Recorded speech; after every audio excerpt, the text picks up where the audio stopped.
एक लड़के ने कसम खा ली कि जब तक मेरी जिंदगी नहीं बदल जाती मैं ब्रह्मचर्य का पालन करता रहूंगा, फिर चाहे इसमें मुझे कितना भी टाइम क्यों ना लग जाए। ब्रह्मचर्य का डे 7 जब आया, शरीर में एक नई ताकत महसूस हो रही थी जो इतने वर्षों में कभी नहीं हो पाई। उस दिन अपनी क्षमता से 10 पुशअप ज्यादा लगाए। पढ़ने बैठा तो मन कर रहा था कि एक पेज और पढूं। ठीक उसी पल मुझे एहसास हुआ कि अगर इतने कम समय में मुझे ऐसे फायदे दिख रहे हैं तो आगे कितना पॉजिटिव चेंज आने वाला है मेरी जिंदगी में। और जब डे 30 आया तो बेनिफिट्स साफ तौर पे महसूस हो रहे थे। फेस पे ग्लो बढ़ गई, ज्यादा मैस्कुलिन फील होने लगा, मॉर्निंग वुड डेली आते, बॉडी की शेप में इंप्रूवमेंट आया और ज्यादा देर फोकस भी बनने लगा काम में। पर इसके बाद जो हुआ वो बिल्कुल भी एक्सपेक्ट नहीं किया था। जब डे 70 आया तो एहसास हुआ कि वो पहली वाली एनर्जी नहीं है, मोटिवेशन फेड हो चुका है और अब तो शरीर और चेहरे में कोई भी अच्छा चेंज नहीं आ रहा। लग रहा था कि सब कुछ रुक सा गया है सिवाय रात्रि दोष के। मन में ऐसे नेगेटिव विचार आने लगे कि कहाँ गए वो फायदे जो मैंने डे 7 डे 30 पे एक्सपीरियंस किए थे। अब तो ब्रेन फॉग, मूड स्विंग्स भी होने लगे हैं।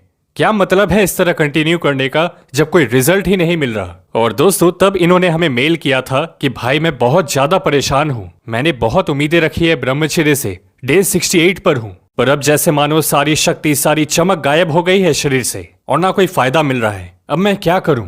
तब दोस्तों हमने उन्हें बताया कि आप अभी नो रिजल्ट स्टेज पर हैं, जहां व्यक्ति को ऐसा लगता है कि वो ब्रह्मचर्य में और आगे नहीं बढ़ रहा, अब उसे कोई फायदे और नहीं मिलेंगे। पर सच्चाई तो यह है कि नो रिजल्ट स्टेज अपने साथ सबसे बड़ा टर्निंग पॉइंट भी लाता है। यहाँ से लाइफ चेंजिंग रिजल्ट दिखते हैं। दोस्तों नो रिजल्ट स्टेज आपके ब्रेन को रिवायर करता है, उसे नेचुरल स्टेट पर ले आता है। आपके अवचेतन मन में बैठे पुराने संस्कार ब्रह्मचर्य की अग्नि में जलते हैं, नेगेटिविटी, बुराइयां नष्ट होती हैं अंदर से। तो इस प्रोसेस में आपको, मुझे, हर किसी को कष्ट सहना पड़ता है एक समय तक, तभी हाईएस्ट स्टेट ऑफ ब्रह्मचर्य तक जा सकते हैं। ऐसा समझ ले कि ये नो रिजल्ट स्टेज एक तैयारी है बड़ी शक्तियों को संभालने की। अब सवाल ये आता है कि इस नो रिजल्ट स्टेज को ओवरकम कैसे करें और इसमें कितने दिन लगेंगे। पहले तपस्या। अपने ब्रह्मचर्य रूटीन को आप जिस तरह फॉलो कर रहे हैं, एक ही समय पर वर्कआउट, डाइट, स्लीप और मेडिटेशन, इन सबको कंटिन्यू करें। भले ही आपको लगे कि कुछ नहीं हो रहा तो भी यही तपस्या है। ऐसे मान लो कि ये हार्ड मोड पे खेल चल रहा है, जीतोगे तो ज्यादा मजा आएगा, ज्यादा रिवॉर्ड मिलेगा। दूसरा, रोज चंद्रभेदी प्राणायाम का अभ्यास करना सोने से ठीक पहले। इससे दिमाग स्टेबल होगा, शांत रहेगा, इमोशंस को बेहतर कंट्रोल कर पाओगे। तीसरा, ये याद रखें कि भगवान श्री कृष्ण जी कहते हैं कि आप अपना कर्म करें बिना किसी फल की चिंता किए, बस अपने प्रोसेस पे ध्यान दो। जैसे आपके फेवरेट एथलीट, क्रिकेटर करते हैं तो रिजल्ट बाय प्रोडक्ट मिलेगा ही आपको। चौथा, डाइट आपकी नो रिजल्ट स्टेज में होनी चाहिए सीजनल फ्रूट से भरपूर, क्योंकि इस स्टेज पे बॉडी डिटॉक्स मोड पे रहती है, तो ये आइडियल होगा सिचुएशन के हिसाब से। और पांचवा, रोज साइलेंस में बैठना।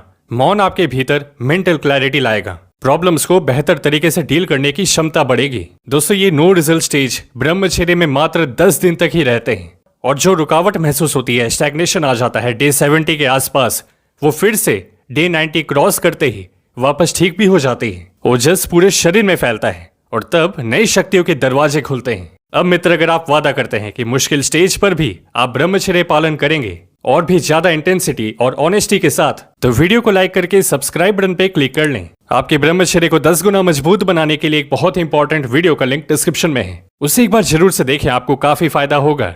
इंस्टा और टेलीग्राम पर भी हमारे साथ जुड़े, उन दोनों की डिटेल्स आपकी स्क्रीन पर हैं। खुद पे ध्यान दो, दुनिया आप पर ध्यान देगी। मिलते हैं आपसे अगली वीडियो में।